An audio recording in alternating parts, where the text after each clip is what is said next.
Ada dua model orang dalam menyikapi masalah kredit tentang hukumnya gitu. Nah, dua orang ini sangat berbahaya menurut saya. Pertama, tadi secara umum semua kredit dianggap haram. Kemudian yang kedua ini menganggap semua kredit itu boleh.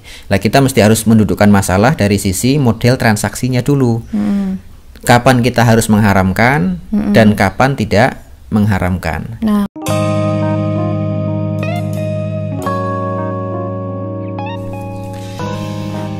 Assalamualaikum warahmatullahi wabarakatuh. Alhamdulillahirabbil alamin. Teman-teman sekalian, pada video kita kali ini kita akan membincangkan hukum kredit rumah atau kredit kendaraan. Nah, kalau rumah itu gimana, Mi? Kita udah punya rumah belum, Mi? Belum. Berarti kita boleh nggak kira-kira kalau mengadakan rumah ini dengan cara membeli tapi dengan sistem kredit rumah gitu? iya. Karena gini, sebelum kita masuk pada pembahasan kredit rumah atau kredit kendaraan secara umum lah ya, ada dua model orang dalam menyikapi masalah kredit tentang hukumnya gitu. Jadi ada satu golongan orang yang memandang semua kredit itu haram, semua kredit haram. Ya jelas lah. Tuh. Kan kasarannya ya, kalau dilihat garis besar itu harga kredit pasti beda jauh sama harga cash. Nah, itu dia yang salah. Karena golongan pertama ini yang saya bilang tadi, semua model kredit itu diharamkan semua. Bahkan dianggapnya semua kredit itu mengandung riba gitu. Iya, kan nggak sesuai dengan harga cash. Nah, makanya itu yang perlu kita kupas perbedaan antara kredit yang boleh dan yang tidak. Yang kedua, juga ada model orang yang juga ekstrim, semua hal dibolehkan. Tanpa memandang apakah nanti ada transaksi riba atau tidak di dalamnya. Pokoknya semua kredit ya boleh-boleh aja, yang penting hidup lah gitu kira-kira gitu. Nah, dua orang ini sangat berbahaya menurut saya. Pertama, tadi secara umum semua kredit dianggap haram. Kemudian yang kedua ini menganggap semua kredit itu boleh. Nah, kita mesti harus mendudukkan masalah dari sisi model transaksinya dulu. Kapan kita harus mengharamkan dan kapan tidak mengharamkan. Nah, kalau kredit rumah itu gimana itu? Gini, kalau kredit rumah atau kredit kendaraan itu sebenarnya ada dua model skema. Yang satu biasanya dilakukan oleh secara konvensional, kredit konvensional. Kemudian yang kedua ini ada model kredit syariah. Nah, pertanyaannya apakah yang syariah, ngaku-ngaku syariah ini benar-benar syariah atau enggak gitu. Tapi yang jelas gini, kita akan mendudukkan perbedaan antara kredit konvensional dan syariah. Nah, kalau yang konvensional itu gini, ada tiga pihak yang sedang bertransaksi. Jadi pihak pertama ini adalah pemilik barang, yang kedua adalah pemodal atau namanya penyedia uang atau penyedia uang ya, bank mamanya gitu, dan yang ketiga ini adalah pembeli. Jadi ketika ada pembeli, misalnya saya nih mau beli rumah, tapi kan saya nggak punya duit. Umi datang kepada developer, pemilik barang itu rumah mamanya, atau pengembang gitulah ya. Datang, Pak, saya mau beli rumah. Tapi saya nggak punya duit gitu ya. Kalau nggak punya duit nih, saya punya kawan namanya Bank ABCD. Bank ABCD saya panggil dia gitu. Kemudian Bank ABCD ini memberikan pinjaman kepada Umi. Setelah itu uangnya saya bayarkan kepada developer, kepada pengembang rumah tadi itu, perumahan itu. Maka transaksinya Umi sebagai pembeli dapat duit dari bank, dapat uang dari bank, kemudian uang itu dibayarkan secara cash kepada pengembang, penjual rumah itu. Nah, kalau transaksi seperti itu berarti nanti Umi akan membayarkan uang mengembalikan uang kepada itu secara kredit kredit tadi itu. Maka nanti kreditnya ini bukan kredit rumah tapi kredit uang sebenarnya. Iya. Nah, kalau kredit uang mamanya dari pinjaman pertama 300 juta menjadi 400 juta dengan kesepakatan dicicil beberapa tahun, maka itu sebenarnya masuk dalam skema jual beli kredit konvensional. Dan itu hukumnya haram. Karena saya minjem duit dan balikin duit. Minjem uangnya 300 juta dari bank, dipakai untuk membayar cash kepada penjual rumah. Kemudian uang tadi dikembalikan kepada pemilik kepada bank secara kredit. Jadi dari 300 menjadi 400. Lah, 100-nya itu yang disebut sebagai riba atau tambahan uang. Gitu. Itu mau jual beli apapun termasuk rumah, termasuk kendaraan, leasing kendaraan itu kalau dengan skema itu maka secara umum dia dianggap haram.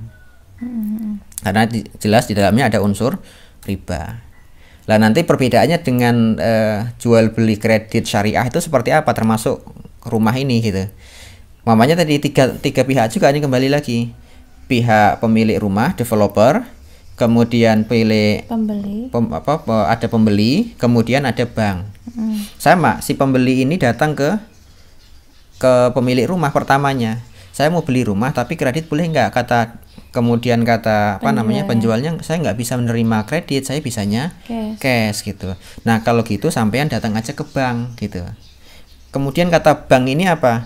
Yaudah mas atau mbak, rumah itu saya beli dulu. Harganya berapa sih? 300 juta. Udah oke, rumah itu saya beli dulu dengan harga 300 juta. Sekarang kalau sudah saya beli maka rumah ini menjadi milik saya, kata banknya. Berarti banknya ngasih duit ke penjualnya rumah dengan harga yang disepakati tadi. Sekarang rumah itu menjadi miliknya bank. Iya. Bukan milik developer lagi tapi milik bank. Nah sekarang ini si pembeli itu tidak lagi berurusan dengan developer. Penjualnya lagi udah nggak berurusan, tapi berurusannya dengan bank. Lah sekarang bank ini tidak sedang meminjamkan uang, tapi sedang menjual rumah yang dia beli dari developer. 300 juta. Lah sekarang ini karena uangnya rumahnya sudah milik bank, maka bank ini sah membuat harga baru. Terserah dia. Termasuk mamanya kalau dia beli pertama 300 juta, kemudian oleh bank ini dijadikan harga baru 400 juta. Dijual kepada pembeli dengan harga 400 juta tadi, tapi dengan cara dicicil. Atau dibayar secara angsuran. Nah kalau yang seperti itu justru nggak ada masalah. Nah kalau ada pengembang kemudian bekerja sama dengan bank yang melakukan transaksi kredit rumah secara syariat, kalau modelnya seperti itu maka secara umum itu tidak ada masalah dan boleh untuk dilakukan. Tapi kalau transaksinya bank itu hanya meminjamkan kepada pembeli, kemudian pembeli melakukan transaksi kepada developer, maka itu yang diharamkan. Beli sendiri lah ya. Beli sendiri itu nggak boleh. Gitu. Makanya seperti contoh mudahnya gini. Contoh mudahnya kan, ini datang ke Abi bilang, "Bi, saya mau beli HP, harganya berapa? 2 juta. Kalau gitu saya pinjam uang dong 2 juta gitu. Saya kasih uang 2 juta, tapi nanti balik 1 tahun ke depan mamanya gitu, tapi harganya balikinya jadi 2.500.000 maaf. Pinjamnya 2 juta, dibalikinya 2.500.000. Maka itu namanya riba. Tapi kalau skemanya kita ganti, kamu pinjam uang buat apa? Mau beli HP. Beli HP. Harga berapa? 2 juta. 2 juta. Oke, HP mana yang kamu mau? Di toko A. Di toko A dengan model speknya seperti ini. Oke, saya belikan. Kamu cocok dengan HP model ini? Cocok. Oke, ini HP ini sudah saya belikan. Sekarang HP ini milik saya. Sekarang saya jual kembali ke kamu dengan harga baru. Saya belinya ini 2 juta. Saya jual ke kamu menjadi 2.500.000. Kamu boleh bayar ke saya selama setahun dicicil. Itu namanya murabahah. Sama sebagaimana skema bank pada penjualan rumah tadi dengan model yang kedua tadi. Jadi bank benar-benar membeli barang itu dari penjual pertama, kemudian dengan harga yang disepakati. Setelah itu barang milik bank, kemudian bank menjual kembali kepada pembeli gitu dengan harga baru. Kalau itu transaksinya model seperti itu, maka secara syariat harga itu atau transaksi itu boleh dilakukan dan tidak menyelisihi syariat. Gitu. Berarti harus benar-benar jeli ya, soalnya sama tiga-tiga. Ya, sebenarnya mirip karena nanti secara harga mungkin sama juga, tapi secara transaksi dan model akadnya jelas berbeda. Yang pertama tadi itu bank hanya meminjamkan uang, kemudian yang membayarnya langsung adalah pembelinya kepada developer, maka nanti terjadi utang uang dibayar dengan uang dengan selisih harga. Itu yang disebut sebagai riba. Tapi kalau dengan skema yang kedua, si pemilik uang membeli barang dulu kepada barang yang diinginkan oleh pembeli, kemudian dibeli langsung. Setelah dibeli oleh bank, kemudian bank menjual kembali kepada pembeli pertama. Pembelinya ya. Lah pembeli ini dia mendapatkan harga baru dari 300 juta harga rumah, kemudian oleh bank diberikan harga baru menjadi 400 juta. Lah 100 jutanya itu namanya margin, keuntungan. atau dalam bahasa fikih disebut murabahah, dan itu tidak ada masalah. Maka nanti kalau teman-teman ada yang melakukan transaksi jual beli, baik itu dia sebagai pembelinya maupun dia sebagai pengembang dan pemilik modalnya, kalau disebut sebagai transaksi kredit rumah syariah, maka kalau prinsipnya seperti yang tadi saya sampaikan di nomor 2, maka benar-benar itu sudah masuk dalam tataran syariah. Tapi kalau belum, maka tidak masuk ke dalam pembahasan itu. Wallahu a'lam bishawab. Moga-moga kita cepat punya rumah sendiri. Aku qouli hadza. Assalamualaikum warahmatullahi wabarakatuh.